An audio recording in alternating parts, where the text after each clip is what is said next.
एक पल ऐसा भी आता है जब मोहब्बत और अहंकार आमने सामने खड़े हो जाते हैं और दिल समझ नहीं पाता कि किसका साथ दे। कहानी की शुरुआत भी ऐसे ही एक दर्द भरे मोड़ से होती है, जब अदी और नफीसा आयरा को मनाने के लिए इरफान साहब के घर पहुंचते हैं। लेकिन आयरा अपनी दादी के साथ वापस जाने से साफ इनकार कर देती है। उसके लहजे में छिपी नाराज़गी इतनी गहरी होती है कि दादी का दिल टूट जाता है और वो चुपचाप वापस घर लौट आती हैं। घर पहुंचकर वो कामयार से साफ कह देती हैं कि अगर आयरा घर वापस नहीं आई और तुमने उससे माफ़ी नहीं मांगी तो मैं तुम्हें कभी माफ़ नहीं करूंगी।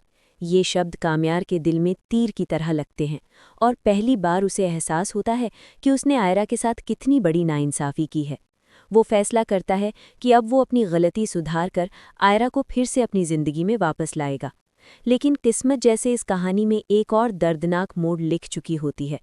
अगले ही दिन इरफान साहब आयरा को सलाह देते हैं कि वो कामयार से खुला ले ले और आगे की पढ़ाई के लिए जर्मनी चली जाए। बहुत सोचने के बाद आयरा दिल पर पत्थर रखकर फैसला कर लेती है कि वो हमेशा के लिए कामयार की ज़िंदगी से निकल जाएगी। वो तलाक के कागज़ों पर साइन करती है और वे कागज़ कामयार के घर भिजवा देती है। जैसे ही दादी उन कागज़ों को देखती हैं, उन्हें इतना गहरा सदमा लगता है कि उन्हें तुरंत दिल का दौरा पड़ जाता है।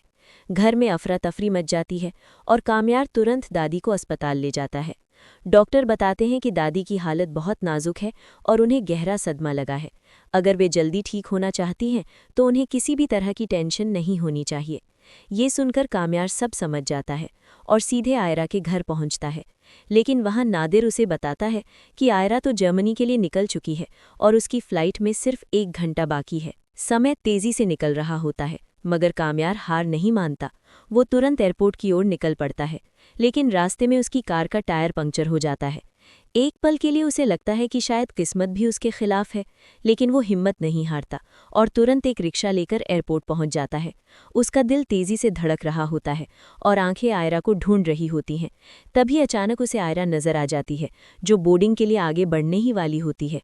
कामयार दौड़ते हुए उसका नाम पुकारता है और उसके पास पहुंचकर उसका हाथ पकड़ लेता है। उसकी आंखों में पछतावा, मोहब्बत और डर सब कुछ साफ दिखाई दे रहा होता है। वो आयरा से कहता है कि दादी को दिल का दौरा पड़ा है और वो तुमसे मिलना चाहती हैं, कृपया मेरे साथ चलो। आयरा कड़वे लहजे में